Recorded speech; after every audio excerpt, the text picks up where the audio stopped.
آج کے دور کے جو وقت کے بڑے بڑے نمرود و ظالم و جابر تھے آج کے دور کے، جنہوں نے سیریا پر بمباریاں کی، جنہوں نے عراق پر بمباریاں کی، جنہوں نے لیبیا پر بمباریاں کی، جنہوں نے مسلمانوں کو چن چن کر موت کے گھاٹ اتارا، وہ جو سپر پاور بنے بیٹھے تھے، اس ہم دیکھے وائرس نے انہیں بھی ان کی اوقات یاد دلا دی۔ اور دنیا کے جو سپر پاور بنے بیٹھے تھے، اس وائرس کے ذریعے ان کو پتہ چل گیا کہ وہ سپر پاور نہیں ہے، حقیقت میں سپر پاور ہے تو صرف میرے رب کی ذات ہے، اور اس رب کے سامنے سب سپر قوت تو ہو سکتے ہیں لیکن سپر پاور کوئی نہیں ہو سکتا۔ میرے پیارے آقا کے پیروانوں، اب جو اصل بات عرض کرنا مقصد ہے، اس وائرس کی وجہ سے پوری دنیا میں کروڑوں لوگ بیمار ہوئے اور لاکھوں لوگ موت کے گھاٹ اترے، جانتے ہیں نا، لاکھوں لوگ، اور مرنے والوں میں عام آدمی نہیں بلکہ اس مرض سے علاج کے لیے مریض جس ڈاکٹر کے پاس جاتا ہے، پوری دنیا میں ہزاروں ڈاکٹر، نرس اور ہاسپٹل کے اسٹاف بھی اس مرض کے شکار ہوئے، اور ان میں سینکڑوں ہیں جو موت کے گھاٹ میں اتر گئے۔ لاکھوں لوگ اس وائرس کی وجہ سے دنیا میں مر چکے۔ ہم کل بھی زندہ تھے اور آج بھی زندہ تھا، اور اس کورونا کے ماحول میں کورونا ہونا تو درکنار، ہمیں کبھی فیور بھی نہیں ہوا، سردی بھی نہیں ہوئی، زکام بھی نہیں ہوا، اور اللہ تبارک تعالیٰ نے ہمیں بچائے رکھا۔ تو یاد رکھنا مسلمانوں، یہ ماسک کی بدولت نہیں ہے، یہ سینیٹائزر کی بدولت نہیں ہے، یہ گورنمنٹ کی پالیسی کی بدولت نہیں ہے، یہ سوشل ڈسٹینسنگ کی وجہ سے نہیں ہے، یہ WHO کی وجہ سے نہیں ہے۔ اگر ہم کل بھی بچے تھے اور آج بھی بچے ہیں تو اس میں اپنا کمال نہیں ہے بلکہ اس میں صرف میرے مولا کا کرم ہے کہ اس نے کل بھی حفاظت کی تھی اور آج بھی اس کی رب نے ہمیں اور آپ کو بچائے رکھا۔ اب بتائیے، ایسے ماحول میں جس رب نے ہماری اور آپ کی حفاظت کی، کیا اب بھی اس رب سے بغاوت کرنی چاہیے؟ اب بھی اس رب کی نافرمانی کرنی چاہیے؟ کیا اب بھی اللہ نے جن باتوں کا حکم دیا ہے اس کو چھوڑ کر اپنی مرضی کے مطابق زندگی گزارنا چاہیے؟ آپ جانتے ہیں ہماری قوم کے بہت سے نوجوان آوارہ گردی کر رہے تھے، انہیں کورونا نہیں ہوا، اور وہ بوڑھے جو گھر کے باہر کہیں آتے جاتے نہیں تھے، بند کمرے میں بیٹھے بٹھائے انہیں کورونا ہو گیا۔ آخر وجہ کیا تھی؟ تو میرے پیارے آقا کے پیروانوں، ماننا پڑے گا کہ جن کے مقدر میں مرض لکھا تھا وہ بند کمروں میں بھی محفوظ نہ رہ سکے، اور جن کی حفاظت میرے رب نے کرنا تھا وہ بازاروں میں گھومتے رہے اور اللہ نے ان کی حفاظت فرمایا۔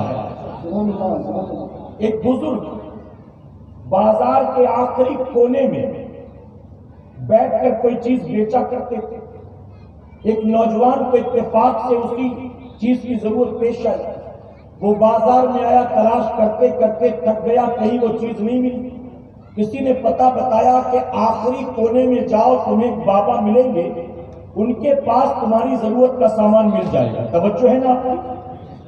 اب وہ نوجوان چونکہ اسے لینا تھا، وہ تلاش کرتا ہوا بزرگ کے پاس گیا تو دیکھا واقعی جو چاہیے تھا ان کے پاس موجود تھا۔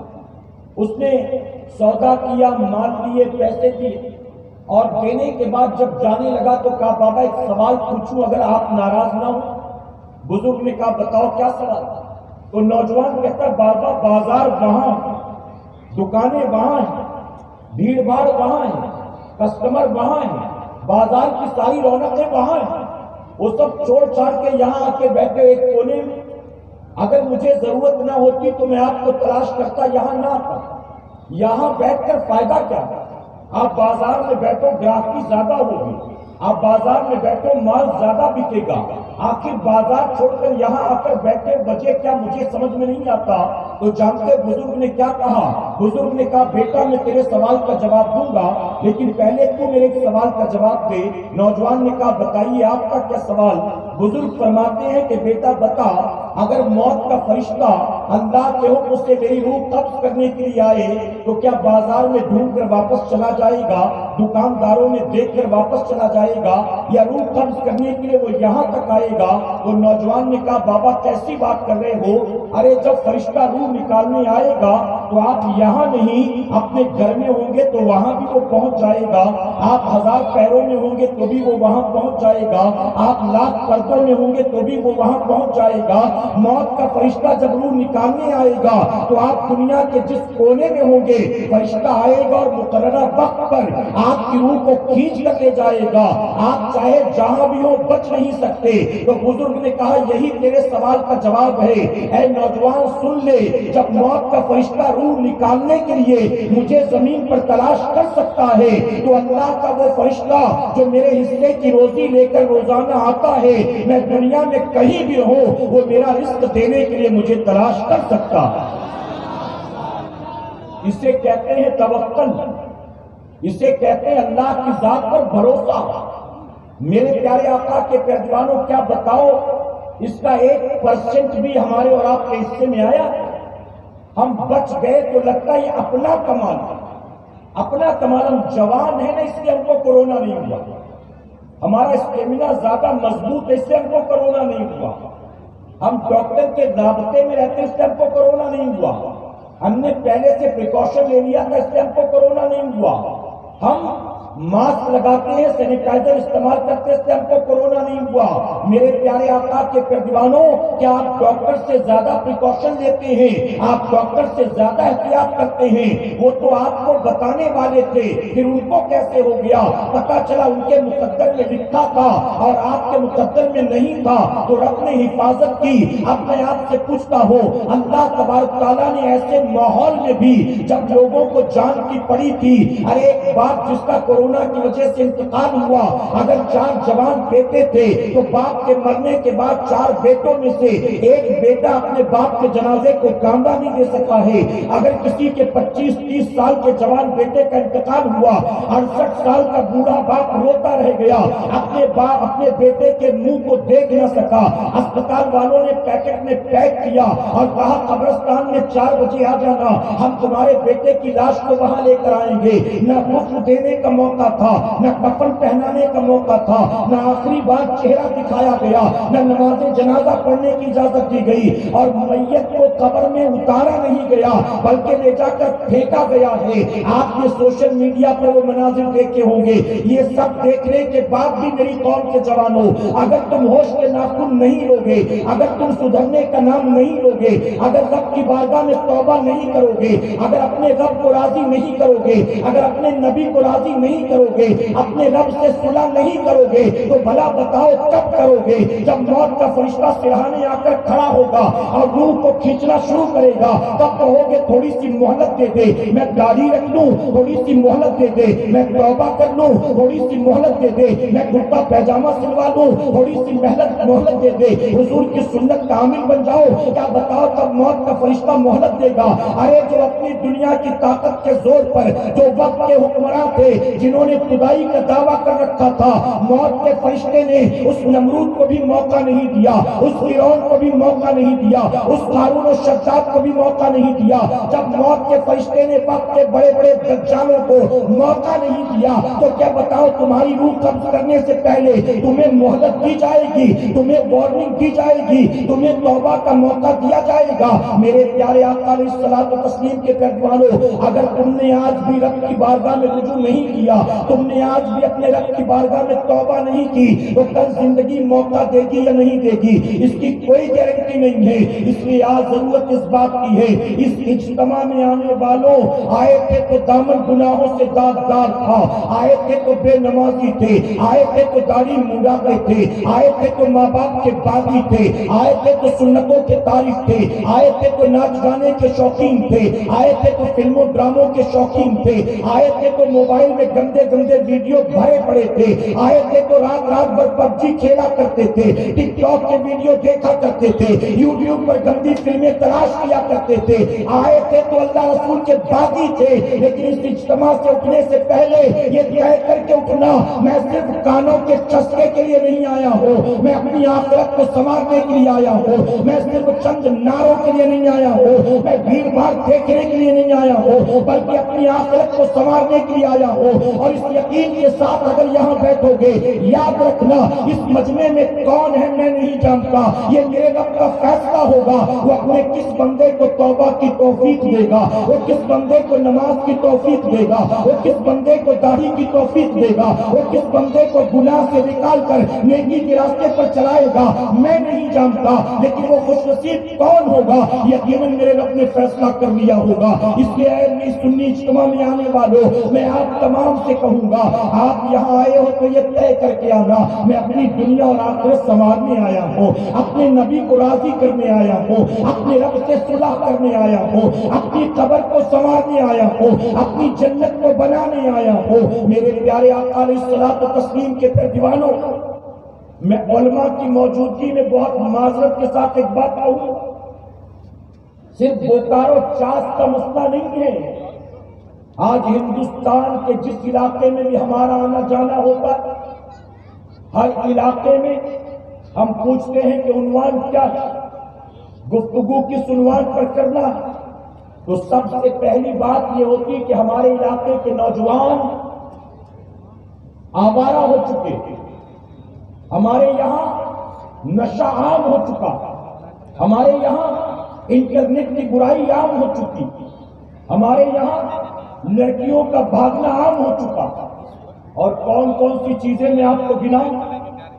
آج ہماری سوسائٹی کا حال یہ ہے میرے بھائی، آج ہماری پوزیشن یہ ہے، اگر آپ تاریخ اٹھا کر دیکھیں، قرآن اٹھا کر دیکھیں تو پتہ چلے گا جن گناہوں کی وجہ سے میرے رب نے پوری کی پوری قوم پر عذاب نازل کر دیا، آج مسلمان وہ گناہ بھی دھڑلے کے ساتھ کرتا ہوا نظر آ رہا ہے۔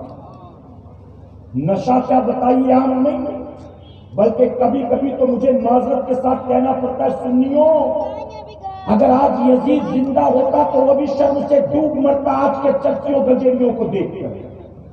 یزید کہتا میرے پاس نشہ کرنے کے لیے سوائے شراب کے دوسرا کوئی آپشن نہیں تھا، لیکن اے حسینیوں تم تو اتنا آگے نکل گئے مجھ سے کہ تمہارے پاس نشہ کرنے کے لیے صرف شراب نہیں، 20 چیزیں آ چکی ہیں تمہارے پاس، چرس بھی ہے، گانجا بھی ہے، افیم بھی ہے، براؤن شوگر بھی ہے، ہیروئن بھی ہے، وائٹنر بھی ہے، بٹن بھی ہے، ایم ڈی بھی ہے، کوریکس بھی ہے، پتہ نہیں کیا کیا چیزیں۔ جانتے ہو بامبے کے علاقے میں پولیس نے دن بھر ریڈ مارا الگ الگ جگہوں پر، اور ریڈ مارنے کے بعد تقریباً 100 لوگوں کو اریسٹ کیا، نشہ کرنے والے لوگوں کو 100 لوگوں کو گرفتار کر کے پولیس لے گئی اور لے جا کر جیل میں بند کیا۔ شام کے وقت کچھ سوشل ورکرز کو بلایا گیا، یہ ان کا پروسیس ہے، طریقہ۔ سوشل ورکرز جا کر قید خانے میں دیکھتے کوئی بے گناہ تو نہیں، کسی کو جبرن اٹھا کر لائے تو نہیں۔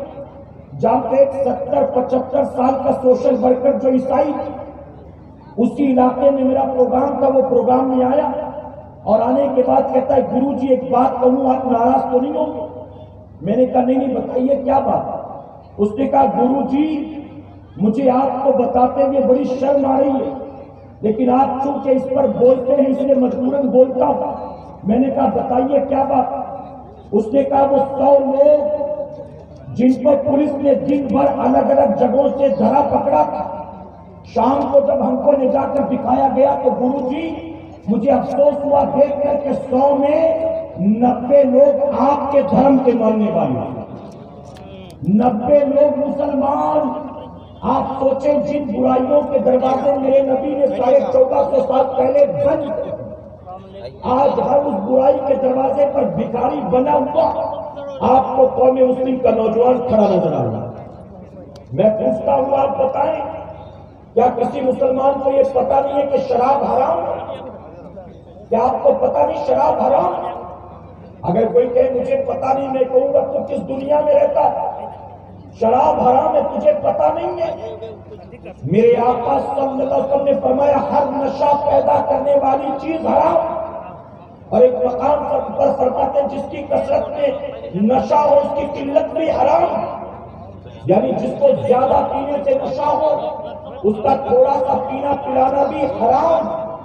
یہاں تک فرمایا گیا اگر کوئی غیر مسلم کو شراب پلائے یا کسی بچے کو شراب پلائے تو غیر مسلم کو یا بچے کو بھی شراب پلانا حرام. یہاں تک فرمایا گیا کہ علاج کے طور پر بھی شراب کا استعمال کرنا حرام. عائشہ صدیقہ رضی اللہ عنہ فرماتی ہیں میں ہر رات حضور اکرم صلی اللہ علیہ وسلم کے لیے پانی میں چند کھجوریں بھگویا کرتی. نماز فجر کے بعد حضور اکرم صلی اللہ علیہ وسلم ان کھجوروں کو کھاتے اور پانی پیتے تھے. لیکن آقا کی عادت کریمہ تھی کہ اسے کھانے پینے سے پہلے بہت غور سے دیکھتے تھے. ایک دن عائشہ صدیقہ رضی اللہ عنہ نے عرض کیا یا رسول اللہ صلی اللہ علیہ وسلم آپ روزانہ اتنا غور سے دیکھتے کیوں ہیں؟ تو آقا فرماتے عائشہ میں اس میں دیکھتا ہوں کہ اس میں جھاگ تو پیدا نہیں ہو گئی. اگر رات بھر کھجوریں بھگانے کی وجہ سے اس پانی میں جھاگ پیدا ہو جائے تو پھر یہ شراب کے قریب ہے, پھر اس کا پینا جائز نہیں ہوگا. آپ سوچیں کہ وہ جو صرف معصوم نہیں بلکہ سید المعصومین ہے, وہ کھجور کا پانی بھی پینے میں اتنی احتیاط برتتے ہیں, اور آج انہیں کا کلمہ پڑھنے والا, ان کے صدقے میں پلنے والا, ان کے نام پر نیازیں کھانے والا, ان کی محبت و غلامی کے دعوے کرنے والا آج جان بوجھ کر حرام چیزیں کھاتا پیتا ہے, اور اسے ذرا بھی شعور نہیں ہے, اسے ذرا بھی تمیز نہیں ہے کہ جو کھاتا پیتا ہو کل قیامت کے دن کہیں یہ میرے لیے عذاب کا سبب نہ بن جائے. ایک ماں آ کر مجھ سے کہتی ہے حضرت دعا کرنا, میرا بیٹا کچھ برے دوستوں کی صحبت میں پڑھنے کے بعد پتہ چلا کہ نشہ کرنے لگ گیا. میں نے اس ماں سے پوچھا تیرے بیٹے کی عمر کتنی؟ جواب دیتی ہے 25 سال. 25 سال کا جوان بیٹا. میں نے کہا نشہ کب سے کرنے لگا؟ 2-3 مہینے کچھ ہوئے, چند شرابیوں سے دوستی ہوئی, میرا بیٹا شرابی بن گیا. بہت سمجھاتی بجھاتی ہوں لیکن مانتا نہیں ہے. حضرت آپ دعا کر دے. میں نے اس ماں سے کہا کہ ماں اپنے بیٹے کے لیے دعا کی درخواست تو کرتی, اپنے بیٹے کی شکایت تو کرتی, لیکن میں تیرے بیٹے کے بگڑنے کا رونا رہوں یا تیری تربیت کا رونا رہوں؟ میں تیرے بیٹے کے شرابی بننے کا رونا رہوں کہ تیری تربیت کا؟ میں نے کہا کہ ماں برا مت ماننا, ارے تیرا بیٹا 25 سال کا کڑیا جوان, ارے 2 مہینے شرابیوں کے ساتھ رہا تو شرابی بن گیا, 25 سال تیرے ساتھ تھا, تو نمازی نہیں بنا سکی اس کو؟ 9 مہینے کوکھ میں تو نے اس کو پالا, اپنی جان کو داؤں پر لگا کر اسے پیدا کیا, اپنے خون کو دودھ میں تبدیل کر کے تو نے اس کو سینچا, اسے پروان چڑھایا, 2 سال تک سینے سے لگائے لگائے گھومتی رہی, اس کے پیشاب پیخانے رال ناک تھوک تو نے صاف کیے, انگلی پکڑ اس کو چلنا سکھایا, تو اپنی زبان کو تو نے بولنا سکھایا. ارے تیری تربیت کیسی ہے؟ اور جانتے یہ صرف ایک ماں کا مسئلہ نہیں ہے, آج ہر والدین کا حال یہی ہے. ہر ماں باپ چاہتے ہیں بیٹا میرا بن جائے, میرا بن جائے, میرا بن جائے. نتیجہ یہ ہوتا ہے وہ ان کا بھی نہیں بنتا, اللہ رسول کا بھی نہیں بنتا, وہ اپنے دین و مذہب کا بھی نہیں بنتا. کاش کتنا اچھا ہوتا آج کے ماں باپ نے اپنی اولاد کو اپنا بنانے کے لیے محنت نہ کی ہوتی بلکہ اللہ رسول کا بنانے کے لیے محنت کی ہوتی. اگر دل میں اللہ کی محبت ہوتی اور گردن میں نبی کی غلامی کا پٹا ہوتا تو میں منبر رسول پر موجود ہوں, علماء کی موجودگی میں ذمہ داری کے ساتھ کہوں گا, اگر بیٹے کو نبی کا وفادار بنا دیتی تو وہ بیٹا جوان ہو کر کبھی ماں باپ کا باغی و غدار نہیں ہوتا, بلکہ باپ کے چہرے کو دیکھتا فوراً نبی کا فرمان یاد آتا, یہ گھر میں پڑا 68 سال کا بڈھا یہ بوجھ نہیں ہے بلکہ یہ وہ ہے کہ جس کے چہرے کو دیکھنے پر اللہ مجھے مقبول حج کا ثواب عطا فرمائے گا. یہ بڈھا جو کسی کام کا نہیں ہے, یہ نکما ناکارہ نہیں ہے, بلکہ یہ وہی ہے کہ جس کی دعا کو اللہ کے محبوب نے میرے لیے نبی کی دعا کی مانند فرما دیا ہے. اپنی بوڑھی ماں کو بستر پر کھانستا دیکھتا وہ یہ نہیں کہتا کہ ماں کی وجہ سے کہیں بچوں کو انفیکشن نہ ہو جائے, میری ماں کی وجہ سے بچوں کی طبیعت نہ خراب ہو جائے.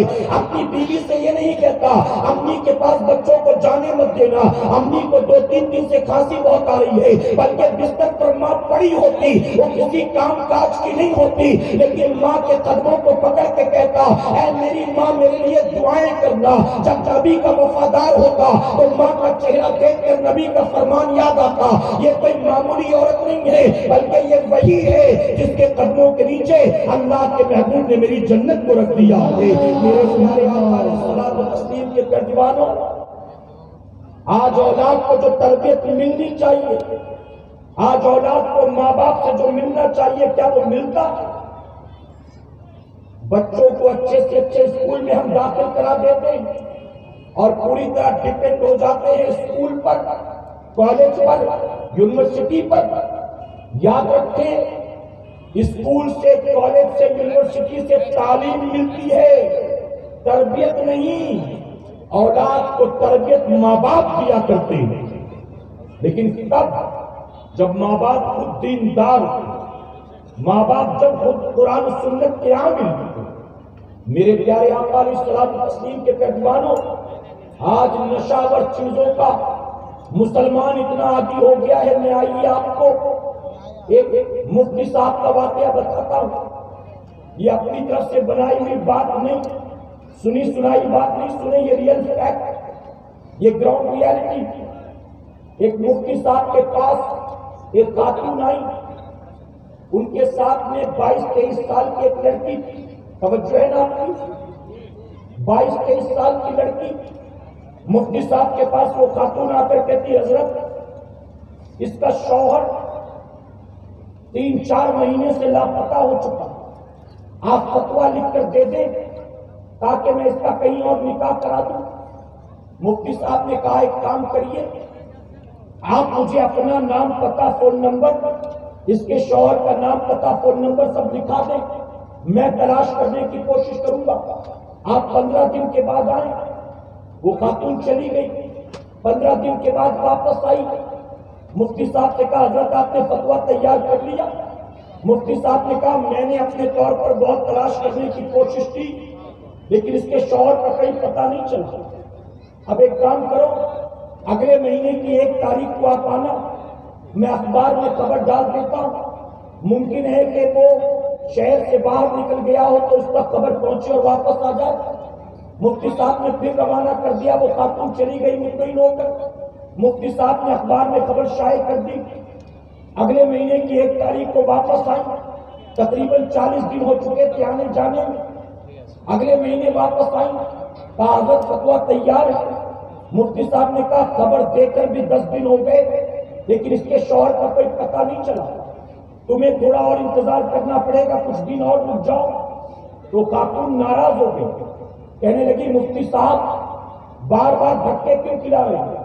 ایک فتویٰ ہی تو لکھ کر دینا ہے، کوئی بہت بڑا کام تو نہیں ہے، آپ لکھ کر دے دیں تاکہ میں اس کا نکاح کہیں اور کرا دوں۔ تو مفتی صاحب نے کہا کہ آپ اتنا ناراض کیوں ہو رہی ہیں؟ اگر آپ کی بیٹی کی شادی نہیں ہوئی ہوتی تو اپنے گھر میں رکھتی کہ نہیں رکھتی؟ اب اگر شوہر لاپتہ ہو گیا ہے تو چند دن بیٹی کو سنبھال نہیں سکتی؟ ایسا نہیں کہ میں فتویٰ دے دوں اور آپ اس کا نکاح کرا دیں، اس کا ایک طریقہ ہے، شریعت کا ایک حکم ہے، آپ کو انتظار کرنا پڑے گا، ٹائم لگے گا۔ خاتون نے کہا دراصل حضرت بات یہ ہے، آپ ناراض نہ ہو، توجہ ہے نا آپ کی؟ اب جو اصل بات بتانے چلا سنیں۔ خاتون کہتی حضرت آپ ناراض نہ ہو، دراصل بات یہ میری بیٹی نہیں ہے، یہ میری بہن کی بیٹی ہے اور میری بہن کا انتقال ہو چکا، میری بہن کی موجودگی میں اس کی شادی ہوئی، 2 سال کے بعد میری بہن کا انتقال ہو گیا اور اس کے بعد اس کا شوہر اب لاپتہ ہو گیا۔ جب شوہر لاپتہ ہوا تو سسرال والوں نے مائکے بھیج دیا، اب مائکے میں صرف یہ ہے اور اس کا باپ۔ اب معاملہ یہ ہے کہ اس کا باپ اول درجے کا شرابی ہے، روزانہ رات کو گھر لوٹتا ہے دن بھر کما کر تو شراب کے نشے میں دھت ہو کر آتا ہے، اور جب شراب کے نشے میں دھت ہو کر آتا ہے تو میری اس بانجی کو اس بات کا ڈر رہتا ہے کہ شراب کے نشے میں کہیں میرا باپ کسی رات میری عزت پر ہاتھ نہ ڈال دے، اس لیے یہ رات بھر اپنے باپ کے ڈر سے سوتی نہیں ہے۔ اور جب اس نے مجھ کو یہ بتایا تو میں بھی ڈر گئی ہوں، میں چاہتی ہوں کہ میں اپنی موجودگی میں اس کا نکاح کہیں اور کرا کر بری ذمہ ہو جاؤں تاکہ اس کی عزت محفوظ رہے، ورنہ ہمیں اس بات کا اندیشہ ہے کہ اس کا باپ جو اچھا آدمی نہیں ہے ہو سکتا ہے کہ کسی رات شراب کے نشے میں اپنی ہی بیٹی پر وہ ہاتھ ڈال دے گا۔ اے سرکار مدینہ کے پہلوانوں، آپ دیکھیں نشہ کرنے والا ایک آدمی اپنی بیوی اور بیٹی کے فرق کو بھول جاتا ہے، اپنی بیوی اور ماں کے فرق کو بھول جاتا ہے، اپنا گھر ہے یا کسی اور کا گھر ہے فرق بھول جاتا ہے۔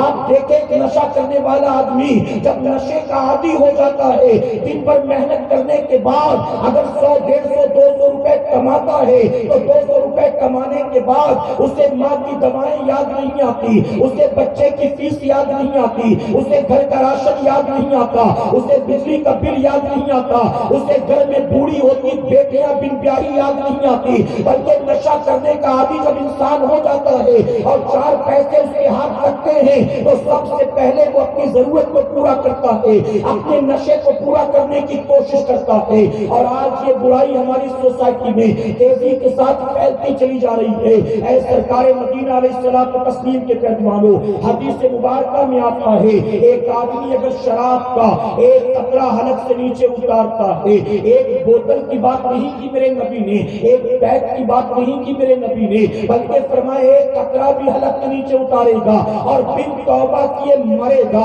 تو جانتے سکرات میں اس کا حال کیا ہوگا۔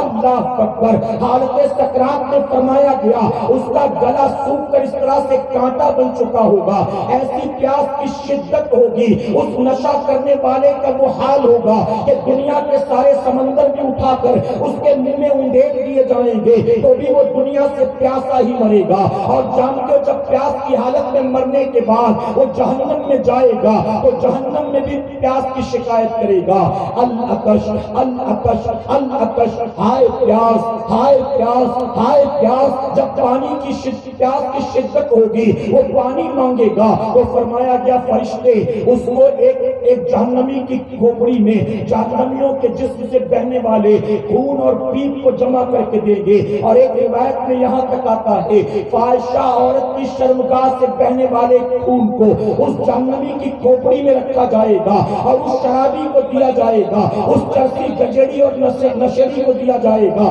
اور کہا جائے گا اس کو پی۔ وہ پیاسا ہوگا، فوراً ہاتھ میں لے گا، منہ کے قریب لائے گا، دیکھے گا تو اندر پانی نہیں ہوگا، اندر خون اور پیپ ہوگا جس سے بدبو آ رہی ہوگی۔ وہ تڑپ اٹھے گا، وہ کہے گا فرشتوں تم نے یہ کیا دے دیا؟ ارے مجھے پیاس لگی ہے، پانی پلا دو، مجھے پانی پلا دو۔ فرشتے کہیں گے تو نے زمین پر اللہ کی حرام کردہ چیزوں کا استعمال کیا تھا، اب تجھے پانی نہیں پلایا جائے گا، اب تجھے یہی پینے کو دیا جائے گا۔ حدیث مبارکہ میں آتا ہے پیاس کی ایسی شدت ہوگی کہ وہ روک نہ سکے گا، اس کھوپڑی کو جہنمی کے اپنے منہ کے قریب کرے گا اور وہ خون اور پیپ اتنا ابل رہا ہوگا، ایسا گرمی سے کھول رہا ہوگا، جب منہ کے قریب کرے گا تو اس کی پوری چمڑی ہے جو چہرے کی وہ بھی جھلس کر اس کے اندر گر جائے گی، وہ بھی اس کے اندر جا کر گر پڑے گی۔ آج جوانی کے نشے میں تمہیں سمجھ میں نہیں آتا، ہاتھ پیر میں طاقت ہے، ہڈیوں میں طاقت ہے، تم زمین پر پیر پٹک کر چلتے ہو، زمین اس تک نہیں کرتی، تم فاورے چلاتے ہو، زمین اس تک نہیں کرتی، تم یہی ٹھمکے لگاتے ہو، تم یہی ڈی جے بجاتے ہو، تم یہی پٹاخے پھوڑتے ہو، تم یہی دنگے فساد کرتے ہو، تم یہی پر تھرکتے ناچتے گاتے ہو، یہ زمین اس تک نہیں کرتی۔ لیکن بعد مرنے کے جب قبر میں جاؤ گے تو جانتے ہو تمہارا انجام کیا ہوگا، تمہارا حشر کیا ہوگا۔ اے سرکار مدینہ علیہ الصلوۃ والتسلیم کے پیروانوں، چند سالوں پہلے کی خبر میں نے اخبار میں پڑھی تھی، ایک 70 سال کی بوڑھی عورت کا مرڈر ہو گیا، اس کا قتل ہوا۔ پولیس کو جب انفارم کیا گیا، پولیس والے آئے تو پڑوسیوں نے بتایا کہ اس کا قتل کسی اور نے نہیں بلکہ اس کے اپنے جوان بیٹے نے کیا۔ پولیس والوں نے پوچھا وہ کہاں؟ تو کہا وہ شرابی کہیں بیٹھا شراب پی رہا ہوگا۔ پولیس تلاش کرتے کرتے پہنچی، دیکھا تو واقعی شراب کے اڈے میں بیٹھا ہوا شراب کی بوتل لیے پی رہا۔ پولیس نے گرفتار کیا، لے کر آئے۔ جب صبح اس کا نشہ اترا، اس سے پوچھا گیا ظالم 70 سال کی بوڑھی ماں کو قتل کرنے کی وجہ کیا ہو گیا تجھے؟ تو جان کو کیا جواب دیتا؟ جواب دیتا میں ماں کا اکلوتا بیٹا تھا، میرا باپ بچپن میں مر گیا تھا، میری ماں نے مجھے بڑے ناز و نعم سے پالا، یہاں تک کہ ماں کی محبتوں نے مجھے برائی کے راستے پر ڈال دیا۔ میں کوئی برائی بھی کرتا تو ماں اگنور کرتی، میں کوئی غلطی بھی کرتا تو ماں محبت سے اس کو ٹال دیتی۔ جیسے جیسے بڑا ہوتا رہا برائی کی طرف اور بڑھتا رہا، یہاں تک کہ میں برے دوستوں کی صحبت میں نشہ کرنے لگا، نشے کا عادی بن گیا۔ روزانہ نشہ کرنے کے لیے شام ماں سے پیسے مانگتا، ماں دے دیتی، لیکن کل رات ماں بضد تھی، آج میں تجھے پیسے نہیں دوں گی۔ کبھی ڈرا کر لیتا، کبھی منت کر کے مانگتا، ماں دے دیتی، کبھی چرا کر لیتا ماں سے، لیکن آج ماں پتہ نہیں کیا ہوا تھا مانتی نہیں۔ میں نے بڑا سمجھایا بجھایا، ماں بڑی طلب لگی، کچھ پیسہ دے دے تھوڑا پی لوں، نہیں پیوں گا تو نیند نہیں آئے گی، نہیں پیوں گا تو کسی کام میں دل نہیں لگے گا۔ میں ماں سے ریکویسٹ کرتا رہا، ماں نہیں مانی، یہاں تک کہ میری ماں نے غصے میں یہ کہہ دیا اگر تو آج مجھے قتل بھی کر دے، اگر آج تجھے مار بھی ڈالے گا تو بھی میں تجھے شراب کے لیے پیسہ نہیں دوں گی۔ کہتے جب میری ماں نے یہ کہا تو میرے سر پر شیطان سوار ہو گیا، میں نے ڈیسائیڈ کیا کہ اب تو اس کو مارنا ہی مارنا ہے۔ میں فوراً کچن میں گیا، وہاں سے چاقو لے کر آیا، میں نے دکھایا کہ دیتی ہے کہ نہیں دیتی ہے، اگر اب بھی نہیں دیا تو تجھے نہیں چھوڑوں گا۔ میری ماں نے کہا مار دے گا تو بھی نہیں دوں گی۔ اللہ اکبر۔ اور پھر میں نے شراب کی ایسی دھن سر چڑھی تھی سر پر کہ میں نے ماں کو چاقو سے مارا ہے۔ اللہ اکبر۔ آپ سوچیں جب آدمی نشہ کرنے کا عادی ہو جاتا ہے، ماں کی محبت دھری کی دھری رہ جاتی ہے، اولاد و بیوی بچوں کے حقوق دھرے کے دھرے رہ جاتے ہیں، پھر اسے کچھ بھی سمجھ میں نہیں آتا ہے میری آخرت کا کیا ہوگا، میری قبر کا کیا ہوگا، میری جنت اور جہنم کا کیا ہوگا۔ میرے پیارے آقا علیہ الصلوۃ والتسلیم کے پیروانوں، جانتے ہو مولا کائنات مولا علی کرم اللہ وجہ کریم کیا فرماتے ہیں؟ مولا کائنات فرماتے ہیں، آپ یہاں توجہ دے میرے بھائی، وہ جو مہمان آئے ہیں وہ آپ ہی کے لیے آئے ہیں، وہ کہیں اور نہیں جائیں گے، وہ یہی آئیں گے، لیکن یہ ڈسٹرب کرتے ہیں آپ کو، یہ اچھا طریقہ نہیں ہے۔ آپ درود شریف پڑھنے کے بعد محمد صلی اللہ علیہ وسلم نعرہ تکبیر، نعرہ تکبیر، نعرہ رسالت، نعرہ رسالت۔